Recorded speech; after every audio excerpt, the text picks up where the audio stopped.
Hello, everyone. Welcome to APH Virtual Excel Academy this fall. Today is Orientation and Mobility Problem Solving with Jay Whipple. We are so glad to have you with us today. As you're all coming in, feel free to drop your name in the chat, where you're from. We would love to say hi. Again, you are here with us at APH for the Virtual Excel Academy. Today's session is on O&M Problem Solving, and our instructor will be Jay Whipple. Hello, everyone. Glad to see you with us. Hello. You can write in the chat who you are and where you're from. We love to hear from our friends. Again, welcome to the APH Virtual Excel Academy, O&M Problem Solving. Hello, Delaware. Welcome, South Dakota and New Jersey. Glad to have you with us today. I am going to stop sharing my screen and I am going to turn it over to you, Jay. Hi, Jay.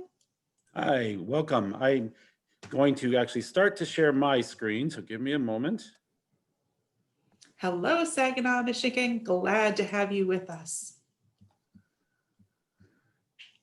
Iamont, did I say that right? It's Iamont from Michigan, and I've been to Saginaw, Michigan. Very nice place. Welcome, Joy. Glad to have you with us today. And I think my only issue, Leanne, is that when I share my screen, I cannot see my chat window. Aha, okay. Robin, you want to help with the chat as it's going, or would you like me to? I can definitely help out with that, Jay. Hello, everybody. This is Robin in the background. And Jay, I will be there to help. Just let me know when you would like my beautiful voice to read the chat window for you. Absolutely. So, and if you see a question, Robin, that comes up that you're like, this needs to be asked, just jump right in. So welcome, everyone. I'm really excited to be here. This is my first time doing the Virtual Academy. I hope that, that I get to do some more. So O&M Problem Solving. I'm Jay Whipple. My job title is Itinerant Division Manager. I work at a place called the Foundation for Blind Children in Phoenix, Arizona. But we serve more than just the city of Phoenix. We serve much of the state. So I did a quick little picture on our screen, which is because I work in Phoenix, I wanted to kind of show you all what the weather basically always looks like in Phoenix. This is a picture of the desert here in Phoenix. I took this on an actual O&M lesson. It shows lots of different varying desert plants and some big saguaro cacti that are in front of a nice big rock formation and a really clear blue sky, which is kind of how it looks almost every day of the year in Phoenix. The only real difference here is that sometimes it's bearable to be outside and the rest of the year it's not. It's very hot. So for today's discussion, we're going to talk a little bit, and let me give you a couple kind of housekeeping things before we get into this. But my target audience for today is meant 4th through 6th grade students, but I'm really excited to have everyone here. I do feel like that this topic of problem solving skills is relevant to everyone. I work on this with my own daughter all the time. And so I want all of you to participate. I want this to be a discussion-based lesson today or a session today, not so much just me throwing information at you, but we're gonna have plenty of time to talk. If you have questions, put them in the chat. Either I or Robin will see them, and we'll try to stop frequently during the discussion after in each slide to kind of give you a time to discuss, because I want everyone to kind of hear from each other, and we all want to learn from each other today. It's going to be a really fun experience. Let me see here. Okay, so for today's discussion, we're going to give you some sample situations of some students. Again, these are 4th through 6th grade kinds of students, but the process works for everyone. I teach this same method to my adult students, to my preschool students, to my own daughter. Then my big kind of takeaway for you today is if you look at these steps that I've outlined here, I put gather information, make a plan, execute a plan. If you remember just that from me today, and you ever get into a problem, those are your steps. find out what you can and then make a plan and then try it. What I always tell everyone is keep moving. If you just stand still and wait for the answer to a problem to come to you, it's not going to happen. You got to keep working at it and keep going. So gather your information, make a plan, and execute the plan. When we'll have another kind of sample discussion with another student, and at the end, and we'll wrap up. If we don't get to every slide, that's okay too. All right. So here's my first thought. What is problem solving? And here's a good time for you guys to throw out some of your solutions. How would you define problem solving? The one definition that I found that I really liked was this one on the screen that says it's the process of finding solutions to difficult or complex issues. So let me hear from you. What do you all think problem solving is?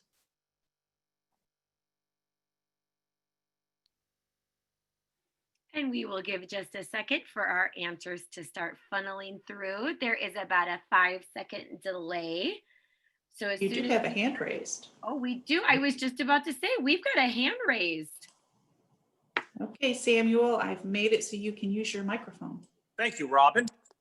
Okay, basically problem solving is approaching a problem and then thinking of all the solutions that can be used to solve it, and then applying those solutions and see which one works the best.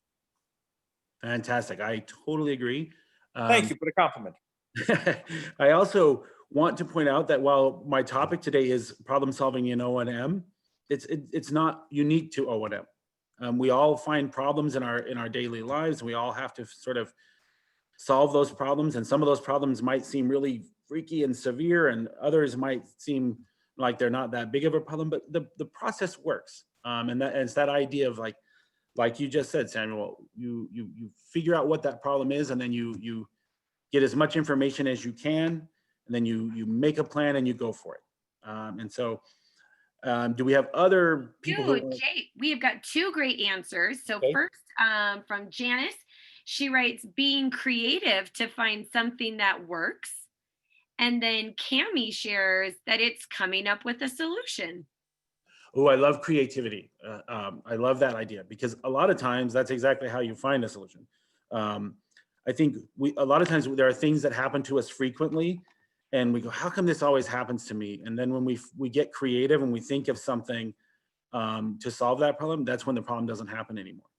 So another point I want to talk about with problem solving is that I think sometimes people think of problems as a negative. And maybe they are sometimes, and but they're not always. And I want you to realize that this process is a really positive thing, and you can learn a lot.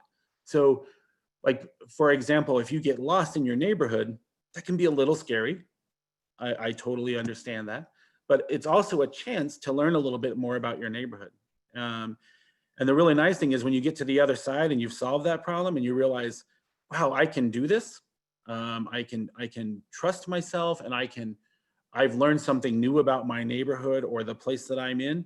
It's really empowering, and you're really motivated to go to attack new problems. So problem solving is a really important skill. We all use it all the time, even when we meet through things like Zoom. As those of us who've done a lot of Zoom, you know, there's problems all the time with Zoom, and you have to find ways to be creative, because this virtual world that we're living in now is throwing us all some curveballs every now and then. All right, let's see what we've got here.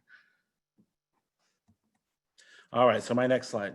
The first thing I want you to remember is a little bit of what I've just said to you is stay calm. You can do this. And then I've got a picture of a blue background. It looks like someone has used a bunch of chalk or some sort of some marker or something, kind of scratch on that background. And there's a man's hand holding a black Sharpie, and he's writing the words, trust yourself. I completely agree with this sentiment. And one of the things I want you, and I want all of my students to understand, is that you can do these things. But let's talk a little bit about, like, why is it important to stay calm? And I'd love to hear some people throw some of that out there.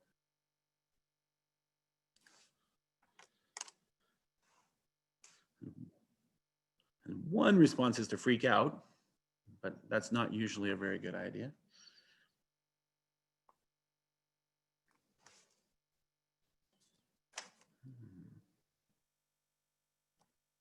I retyped our question into the chat. Why is it important to stay calm? You can raise your digital hands like Samuel did, or we will wait to see your answers in our chat window. And here we go. We already have something from Janice. She says, your brain works better when it's not stressed. Zachary says, being nervous does not feel good. Jim says, it's difficult to think straight when very flustered. And Samuel chimes in with, you don't think straight when your mind is focused on something truly awful. Yeah, I totally agree with all of that. I love hearing those things. And one of the things I like to point out is sometimes it's that act of not staying calm. Sometimes that's the problem in and of itself, is you're just too stressed out. You're making a big deal out of something that really isn't a big deal. So sometimes that's the way to solve the problem in and of itself, is to just calm down a little bit, take a breath, trust yourself. I tell my students this all the time. When you find yourself in a situation, take a breath and tell yourself that you can do this, because you can. And that's something I try to live by when I solve my own problems. When I'm faced with a situation that I think is hard or difficult, I try to tell myself, I can do this, I can solve this problem. Of course, sometimes we all need help a little bit, and that's okay too. Sometimes asking for help and knowing when to ask for help, that's one of the ways that you solve the problem too. All right, so let me move on here. Okay, so let's get a little bit into our first sample situation. And what I'd like to do is I'm going to read this little piece of information about our student. This is not a real name of a student, but this is a real situation that one of my students from a couple years ago faced. And I'd like for you all to kind of think about this situation and start to think about first of all, like what do you think went wrong? And what are some of the ways that you might address this situation if you were using your own cane in your school? So sample situation number 1. Valerie is a 5th grade student who uses her cane well and has no light perception. She is at school and has left the library to return to her classroom. She knows that she needs to locate the first intersecting hallway on the right-hand side after she exits the library in order to turn and find her classroom, which is the 3rd classroom on the left. Unfortunately, Valerie left the library and has found some double doors leading outside to what she thinks is the playground. And she thinks that because she can hear other students outside playing. Valerie has never found these doors before when traveling back from her classroom to her classroom from the library. So what can Valerie do to solve this problem?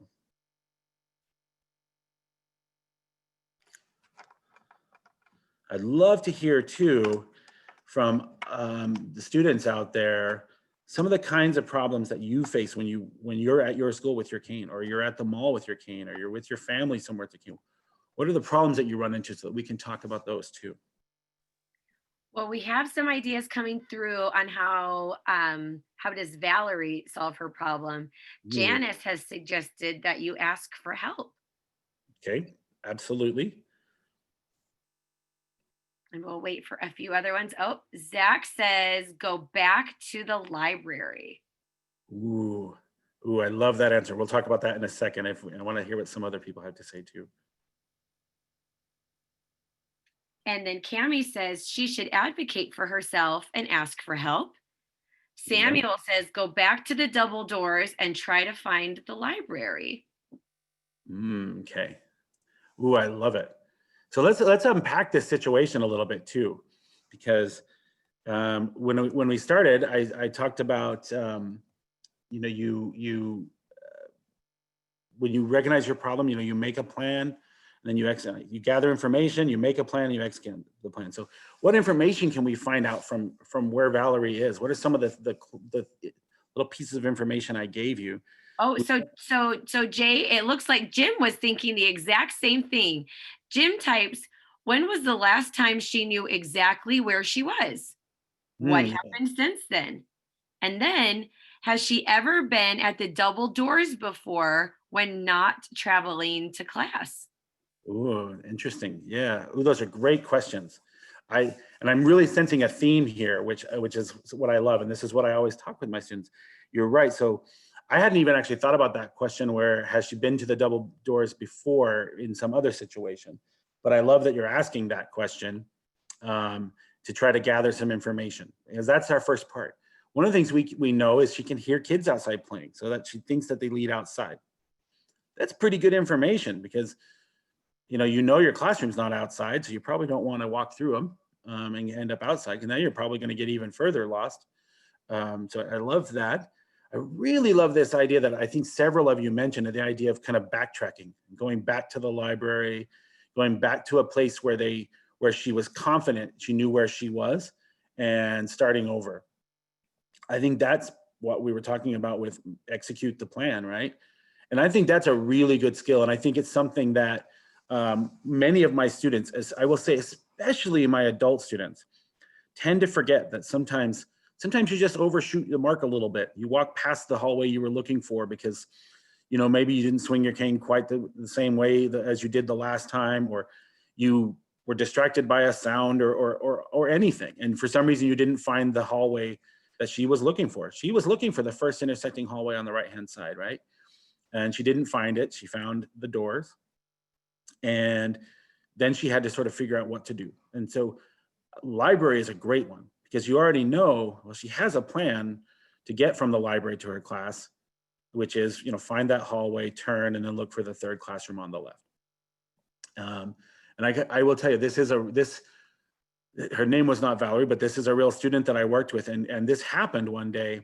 And the reason why this story sort of sticks in my mind is I remember that this happened to her when I was not around, and she really had to solve the problem on her own. And she actually told me about the situation the next time I came to do some mobility work.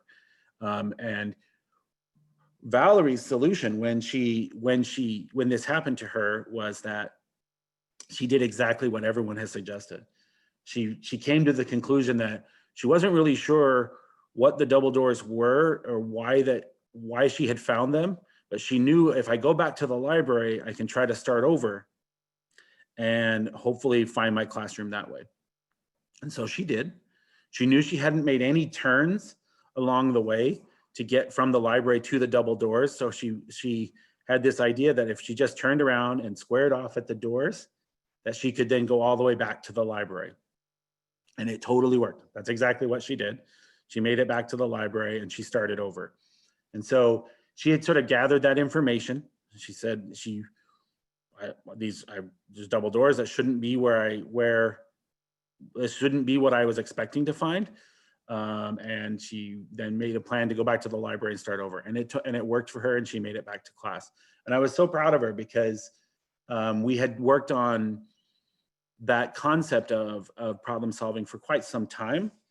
But then for her to kind of internalize that and use that process really made me so happy, because it was in a situation that I didn't set up. It was a real world situation, and she worked on it. And it was for her, I think it was kind of like a light bulb went off. She seemed to then start to apply that concept all over the place in all kinds of mobility lessons, and at other times when I was not around as well. So let's talk a little bit about some of those things. Keys to solving problems. You'll probably notice you're going to see a lot of. I'm going to repeat myself a little bit here, because I think sometimes when we hear something multiple times, we tend to remember it a little bit better. But so my first bullet point on my slide here though today is stop problems before they happen. So what do you think? This is one of those times where I want to kind of get a discussion going, because I'd love to hear some of your ideas on what I mean when I say stop problems before they happen, and what are some of the ways that you can do that.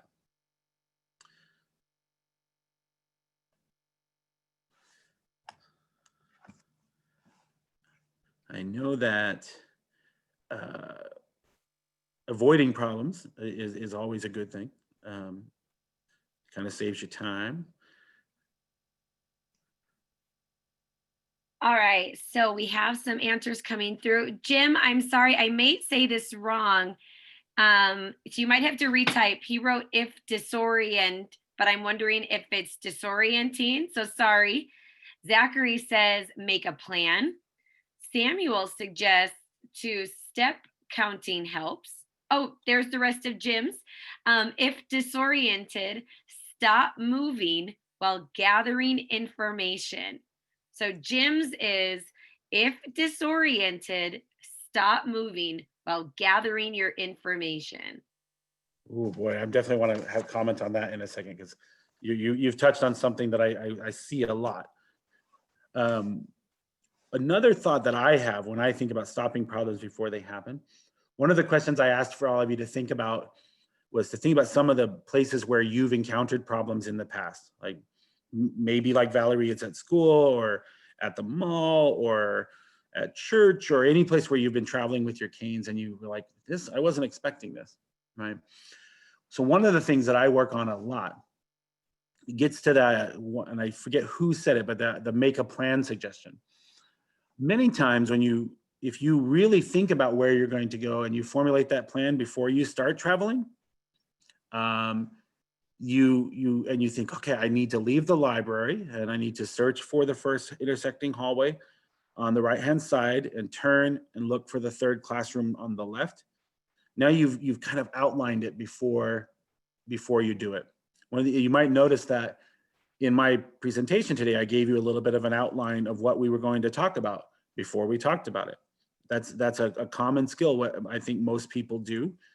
And a lot of times, if you just think about the situation before you go, you're probably going to eliminate the vast majority of problems before they ever happen. And so with that, Jay, Janice has said, make mental notes to remember landmarks. Ooh, I love it. You're all touching on some really great things. I want to comment a little bit on a couple things. So we are going to talk about making mental notes for landmarks in a coming slide. So I'm really happy to hear that.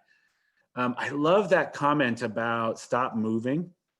One of the things I see my students do a lot, especially with their canes, is they'll be walking in a situation and maybe they're not swinging their cane arc isn't sufficient enough. So that distance that they're swinging their cane from left to right isn't right, or they found something with their cane. This one happens a lot. Their cane makes contact with something and people keep moving before they'll take another step or two before they dislodge that cane tip and bring it back in front of them. Well, the danger with that is anytime your feet move forward without your cane checking first, there's a chance you're going to run into something or fall off of something. And when you really think about cane use, and this is something I say a lot to families and students, for me, probably the simplest, most basic non-technical term definition of what a cane is it prevents you from running into stuff and falling off of stuff. And those are two pretty good things you want to prevent. You don't want to run into things and fall off of things. But if you keep moving when your cane is still a step behind you because it's still stuck on that garbage can or that bench or whatever it is, and you take another step, that could be a problem. And so, like I said, if you stop problems before they happen when you find something with your cane, make sure that your cane is always preceding you when you're walking through. So I really love that you touched on that. I kind of got down a little rabbit hole there, but that is definitely one of those things. I think sometimes when things start to happen in the way we didn't expect them to, then we get more flustered and we really start to kind of lose our control. And remember what I said, keep calm, trust yourself, you can do this. Okay, so then in my next bullet point here, I've got identify the problem. So one of my favorite things that I like to tell my students is you can't cross the street until you get to it, right? You can't cross the street from 20 yards back, right? And it's sort of similar with identify the problem. It's very difficult to solve a problem if you haven't first figured out that there is one. So I'm curious if any of you have ever sort of like what it is that clues in each of you to realize like something has happened. Like how do you identify it that a problem is there in the first place?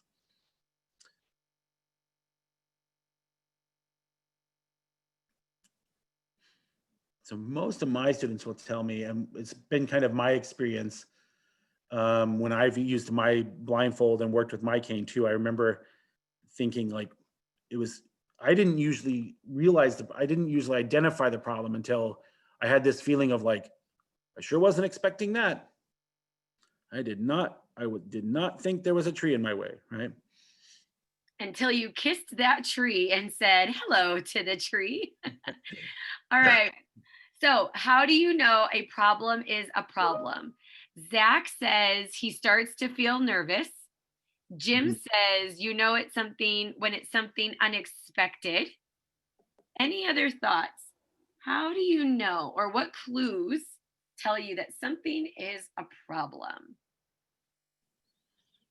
I love that when you start to feel nervous comment, because it's true. Like none of us want to find something unexpected. None of us we want things to happen the way we're expecting them to happen. But again, that gets back to our discussion about staying calm and understanding like this is going to happen. One of the there's a scenario I'll use that I talk about when you get ready to cross the street. And some of you may not be working on this level of O&M yet, but you will. You always want to. Your goal, of course, is to step off the curb, walk across the street, and get to the other side, and everything's perfect. But you also want to have a plan to understand, like, hey, if I veer and I don't walk in a perfect straight line, how am I going to know that I'm veering, and what am I going to find to kind of help me know that I didn't go perfectly straight? And also, what am I going to do to recover from that? How am I going to, if I find that I veered into a parallel street or a perpendicular street, these are the factors that will tell me that, and here is my plan to recover from that. And so if you can always sort of have that sort of contingency plan that says, listen, I know how I want things to happen today, but if they don't, well, then maybe I will turn around and go back to the library and start over like Valerie did. So really, really cool. Repeating myself again, gather information, use everything you can. We could probably have a very long discussion about what information is useful. And that's a question I'm throwing out there to all of you right now as well. What information is useful? You will hear sometimes in our world, in the O&M universe, about whether or not you should use your vision, if you have low vision, if you should use your remaining vision to gather information. And I'm curious how you all feel about that before I kind of throw in my 2 cents. Well, Jay, we've got some really good advice from Janice, who says, follow your intuition when something feels funky. And Yeah. then, this is my favorite, always have a plan B. I agree with all of those things. I think that you're absolutely right. When something feels wrong, it probably is. It's just like when you're taking a test in your class, or you have asked a trivia question or something. People always have your first guess is almost always right. Don't second guess yourself. Some of the worst mistakes I've ever made in tests is when I marked something down and then I started thinking about it too much, and I started to change my answers. I've learned not to do that. I tend to trust myself and trust that intuition. I think intuition's a really good thing. So to answer your question, what information is useful? Samuel said ground texture, parallel and perpendicular traffic sounds, steps counted, and then memories of similar experiences. Ooh, great answer. Jim chimes in, use everything available. And then, of course, Samuel is chiming in case a few people don't know about a few things. He also says, know which side is left and which side is right. And that might be a good idea right now for all of you guys who are sitting there. Make sure you know right now, raise up your left hand, raise up your right hand. Are you always sure? Samuel then says, know which side is, where is the road And are there traffic lights or signs? So it looks like we're really going with that idea of using everything available and around you. Yep, and that is by far the kind of gold star answer I wanted to hear from all of you. When I ask people what information is important, my answer is all of it. You might hear people talk about whether or not you should use your vision or not. I don't want to. I'm not going to go into a right or a wrong, but in my opinion, all information is information, and if it is helpful for you. Maybe it's not just vision. Maybe it's all those textures that, like you said, you're feeling with your cane or with your feet. Maybe it's sounds. Maybe it's even smells. One of the things I always notice when I walk through a mall or a big shopping center, and I pass that store that sells those really deliciously smelling, salty, buttery pretzels, like I refrain from buying them, but I always notice that smell. For me, that's a really pleasant smell, and that always helps me know where I am in a place. And my opposite to that is what I always tell my students: when you're walking through the mall and you pass like the Bath and Body Works store, and I personally cannot stand the smell of that place. I always describe it as that it smells like a giant bowl of fake fruit. But sometimes even if you don't like the smell, it doesn't matter. If you pass it and you go, oh man, I was a little bit lost, but now I smell the fake fruit. I know that store is at the north end of the mall and it's on the second level, and you can start to gather that information. So everything that is available is such a great answer to that.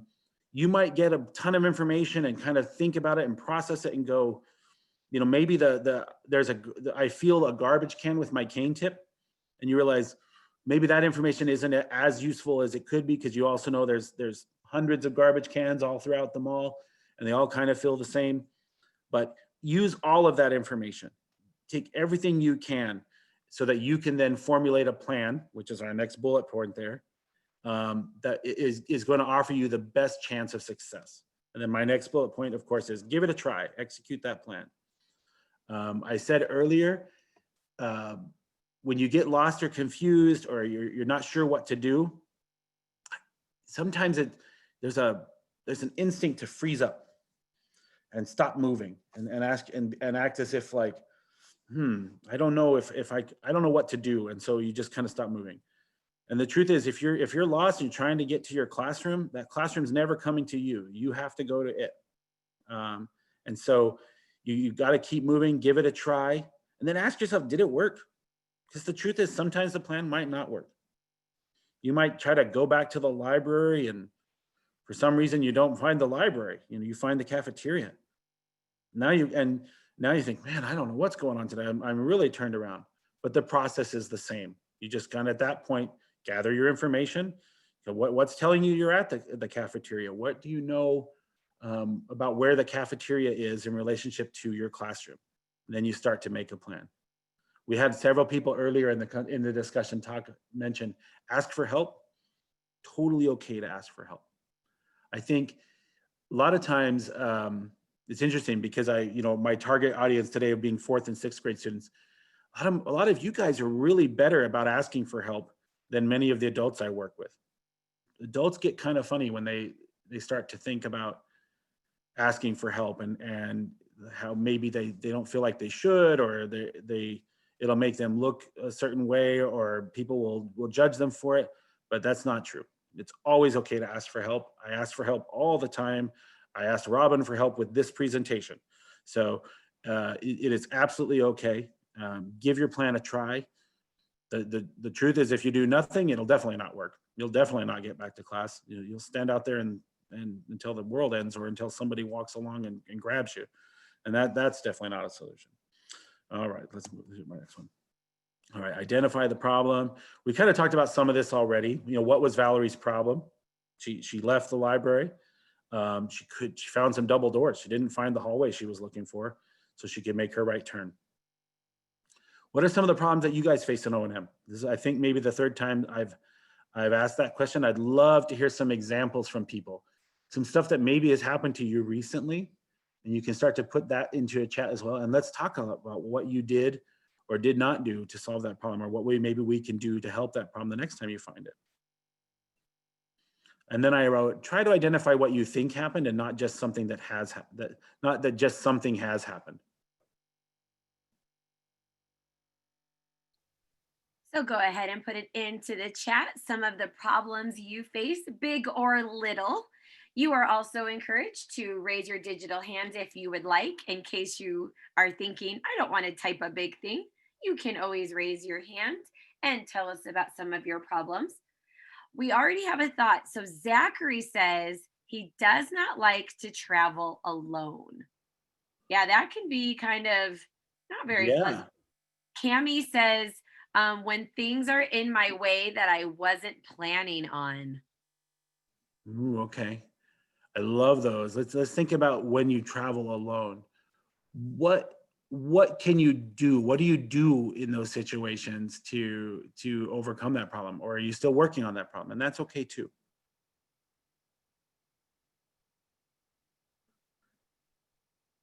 And we'll let some of those answers come through.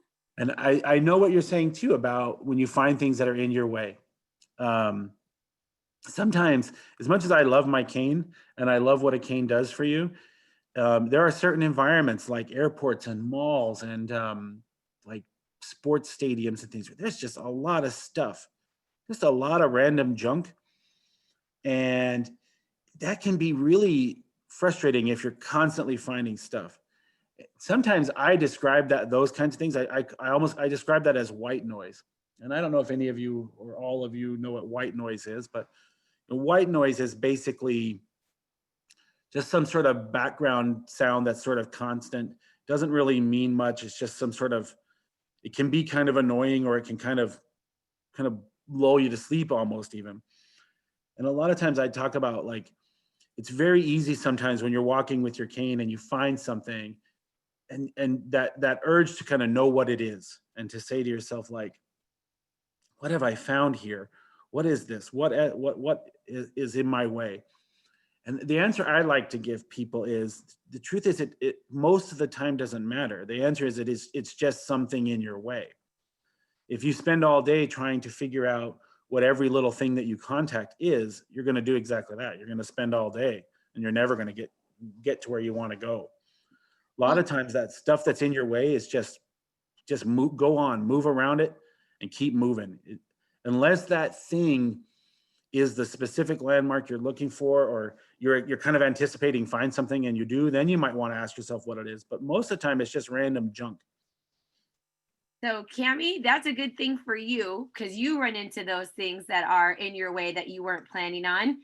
Now you've learned a great concept, white noise. Keep going. Now, Zach shared a really good tip that I thought was a really good one. He says he can practice with short distances, which is great because that will help build you up. Oh, I love that. You're absolutely right. That's a really good thing. Like, I mean, if traveling alone is scary, then, like you said, break it up into small pieces.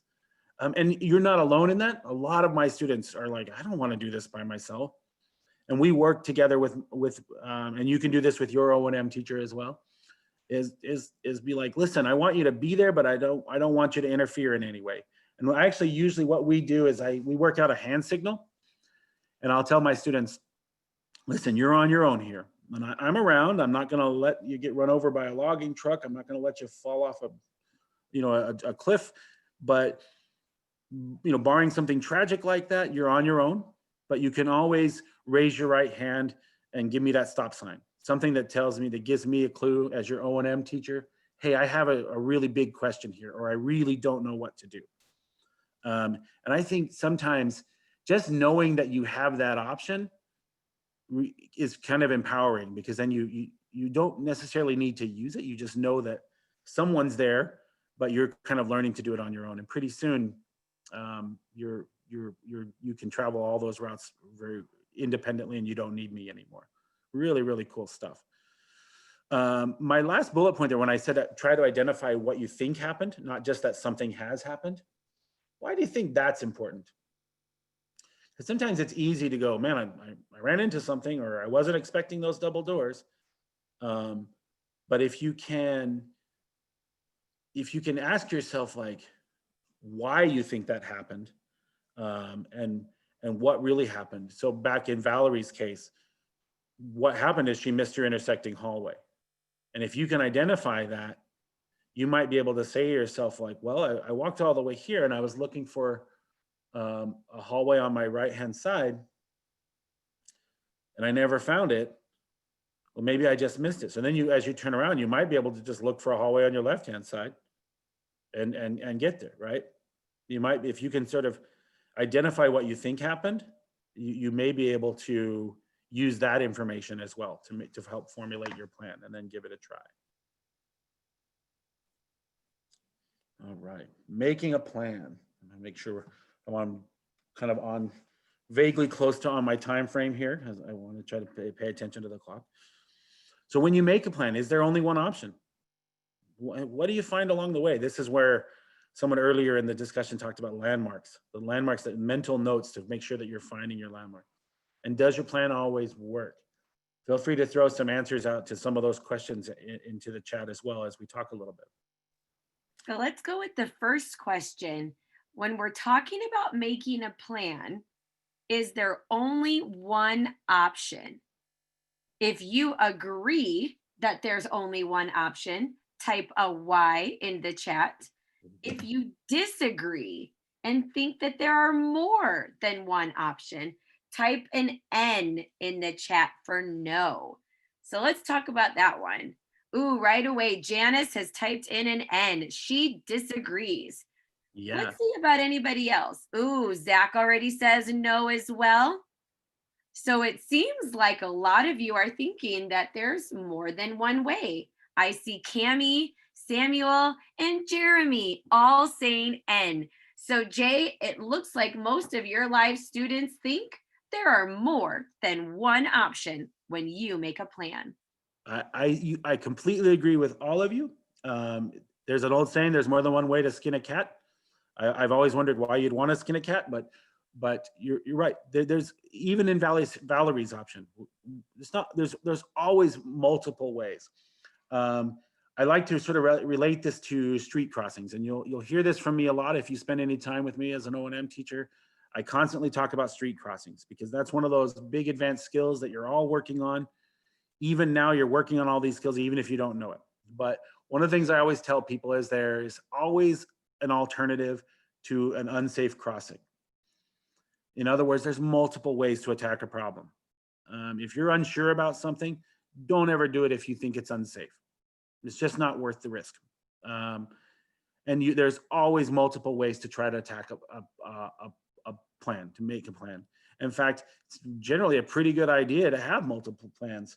Remember, I talked about when you cross the street, you want to have a plan in mind for what to do if you veer into your parallel street, and you want to have a plan in mind for what to do if you veer into your perpendicular street. Excuse me. You're absolutely right. There's always multiple options.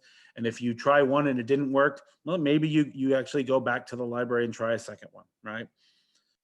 Getting to your, what do you find along the way? I love this. Sequencing of landmarks. So one of the things that we talked about with Valerie is she left the library, and we knew that she's supposed to look for an intersecting hallway on the right-hand side so that she can turn and find the third classroom on the left. So she should be expecting to find first a hallway on the right, then a door on the left, a second door on the left, and a third door on the left. And that should come in that order. And when things don't happen in that order, that's usually one of the really good ways to sort of recognize that you've identified the plan. You're like, I was looking for a hallway on the right and I didn't find one. I found double doors, right? And will your plan always work? That's a pretty simple one. You can probably throw some yeses and nos in there to the chat on that. I bet I can anticipate your answers on whether or not that plan will always work. What do I think? So let's ask that question. Will your plan always work? And maybe it's even a tricky question. But if you think your plan always works, type a Y for yes and type an N for no if you don't think your plan will always work. So right away, Zach has chimed in with an N for no. Janice says no. Samuel's coming in with no. Tadeo, oh yeah. Zachary's even already said there's 2 ways just to get to the kitchen. So there must be more than 1 way. Ricky Lynn says no. Cami says no. So your plan might not always work, which is why that plan B is a great idea. Yeah, and you're absolutely right. I kind of anticipated that. Like, plans don't always work. And that's the same way for me. I mean, I make plans to do things at work all the time. And then sometimes a curveball happens and you just have to be able to pivot and think of something new and work at it. And the truth is, none of us are ever right all the time. We all make mistakes, or we all plan for something and then something unexpected happens and we have to adjust the way we do it. And that's okay. Honestly, that's what makes us all human and makes us all interesting to be around. The other thing I will say is that when you really think about big environments, especially because it's easy to think like, you know, the library to your classroom may be a relatively short route within one particular building. But as you start to expand and you start to think about the bigger world, because ultimately that's what O&M is teaching you, is to safely and independently travel anywhere you want to go in the whole world. And you kind of start by doing that in small environments, and then you start to work on your residential neighborhoods and your business neighborhoods and your big complicated downtown neighborhoods and all of those things, and you learn your whole city. But when you think about like most residential neighborhoods, if you ask yourself, like, I want to walk out my front door and walk to the park, truth is there's all sorts of ways to get to the park. There's the fastest way, and then there's the way that is the most scenic, or maybe there's the way that you get to pass by some other location that you really enjoy. There's always lots of ways. And remember how I said earlier in the discussion how sometimes when you encounter a problem and you gather your information and you make a plan and then you execute the plan, ultimately you learn something new about the world that you're inhabiting or the environment that you live in. And it's really cool because maybe if you step out of your house and you walk to the park and you go a different route, normally you take a specific route, but for some reason, maybe there's construction and that sidewalk is blocked for you. So you have to go around a different block. You never know what's out there. The world is full of super amazing, wonderful things, and you're going to find those things purely by accident sometimes. One of my favorite things to do when I travel is to go to a new city somewhere in the world and just start walking and just to kind of see what's around the next corner. Europe is absolutely wonderful this because they have lots of really small, narrow streets and you really can't see what's going around the next corner. And so you just go, I'm just going to keep walking and turn and see what's there and explore. And you often find the most delightful and interesting things in your world because you do that, because you're willing to just be a little adventurous and explore and find out what happens. Hey, Jay, let's ask our students, who here is willing to be adventurous and explore? Because that was a great idea. But I'd love to know, if you are not adventurous, type a 1. If you're kind of adventurous, type a 2. But if you are like, I want to learn and see all kinds of things, type a 3. So let's see what kind of adventure everybody is. Ooh, I love that. Got a few people who are no's already, not adventurous. But let's see if anybody else is maybe even kinda adventurous. That's a 2. If you're kinda adventurous. Oh, I still see a lot of 1s and no's. Oh, Tadeo just came in with a 2. Ooh. So, Jay, maybe you could give us a quick tip. How can you go from a 1, no adventure, to a 2, a little bit of adventure?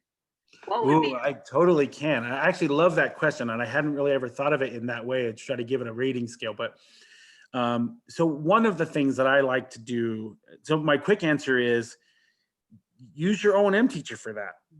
I mean, O&M teachers are going to come to you and they're going to say, hey, for today's lesson, we're going to work on such and such. It's okay to tell your teacher, hey, you know what? I want to explore. I want to see something new. I want to find a new way. I want to go somewhere that we've not gone before. I want to explore. I mean, that's why they're there. They're there to help you be able to explore the world that you live in.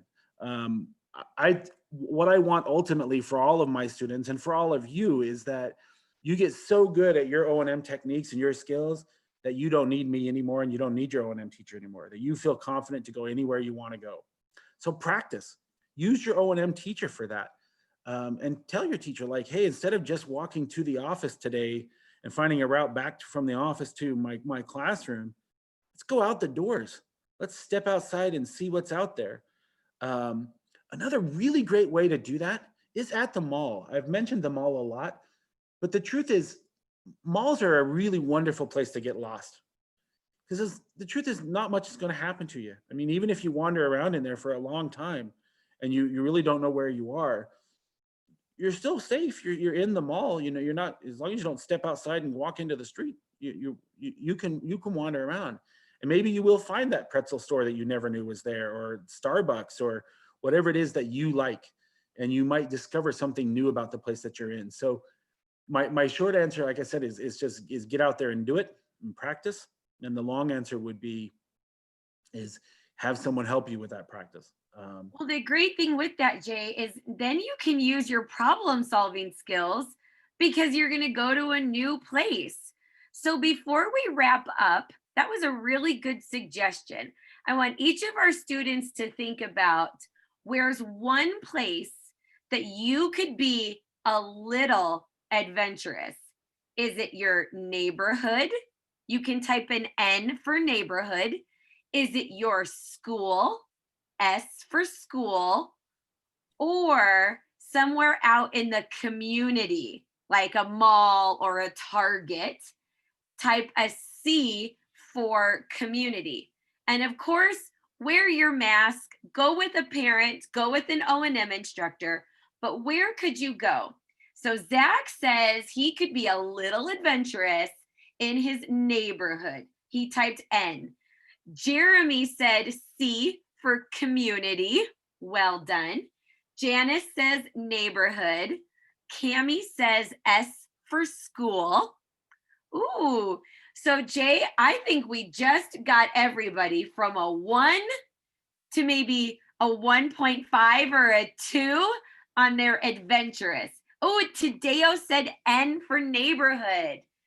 So talk with your O&M instructor and just go a little bit and explore something new. And in fact, what I would say to expand on that is, I love that you're all thinking about that, thinking about where is a place I could be more adventurous. And my challenge for all of you, because our time is almost up, and the truth is most of you will probably never meet me and I'll probably not meet you. But my challenge for you is, now that you've thought of that place, go talk to your O&M instructor, go talk to your own parents and do it. The world is a wonderful place, and you are all going to find absolutely brilliant, wonderful things in the world if you actually go out there. And like Robin said, you have a problem solving plan now. You gather information, you make a plan, you execute the plan. Those are some pretty simple steps. And if you just remember that, you're going to do super, super well. I'm looking at my clock here. I think we only have maybe 1 minute. I did have another vignette about a student. We'll skip over, give it a try, because we keep talking about that. And we'll see if we can at least read this. And even if we don't have much of a discussion, you can think about it yourselves too. So Jason is a 6th grade student with low vision. Jason has finished his school day and is walking from his classroom to his school bus. He can usually read the bus numbers, but today is extra sunny and there's a lot of glare when he opens the door to go outside. There are also lots of other students leaving the building and it is very loud. Because of this, Jason is feeling really disoriented and confused about where to find his bus. What can Jason do to solve this problem? I chose that because this is not as much of a specific student as my Valerie example was, but it's something that many of my students experience on a pretty regular basis. And I want you guys to kind of think about, like, if you were in Jason's situation, what would you do? Okay, we have some answers coming through already. Janice is saying ask for help. And I'm going to challenge Janice, what question would you ask? Yeah, that's a great What would question. you need? Zachary says his bus was always in the same space, so he could find it and didn't need to see the numbers. So again, looking for something else. What's something else you could see? All Yeah. right. I love too, Robin, when you say, what's the question you ask? I always tell my students, it's wonderful to ask for help, but also know where you can go to find someone to ask for help, know who to ask and what to ask. That makes it a lot easier, because a lot of times when you ask somebody for help and they go, yeah, it's over there. Well, over there is not a very good answer for you.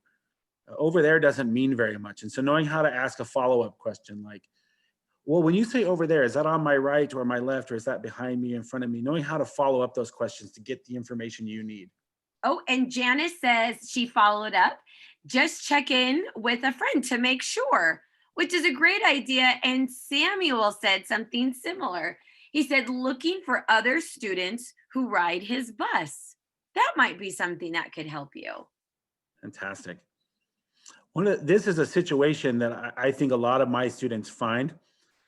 Glare is one of those weird things that happens all the time, and it kind of comes out of nowhere, like when you open those doors and that sun hits you, especially in Phoenix where I live, where it's sunny every day of the year. That can be so hard, and being able to kind of know, like you said, know who to ask, and being able to sort of filter out some of the chaos that's around you, because a lot of times, there's a lot of noise from all the other kids, and most of that noise doesn't help you very much. But maybe the sound of the buses, like I think it was Zach said his bus is in the same place every time. Knowing that if I hear the buses and I know my bus is the first one, I can make a plan to walk toward that sound, and just being able to kind of localize that sound and gain the information that is going to give you the best possible chance at success. So I know that we have only a couple minutes left here before we shut off. I want to thank everybody for joining it. I love the discussion that we have. Thank you, Robin, for assisting as well.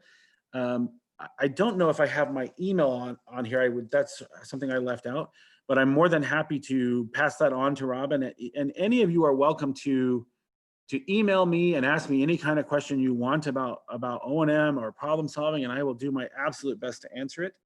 If I don't know the answer, I'll tell you that too, because I don't know everything. Are there any last kind of remaining questions or thoughts that people would like to share with me today before we close up on this one? And I'm going to stop sharing my screen as well, so you can see me a little bit better.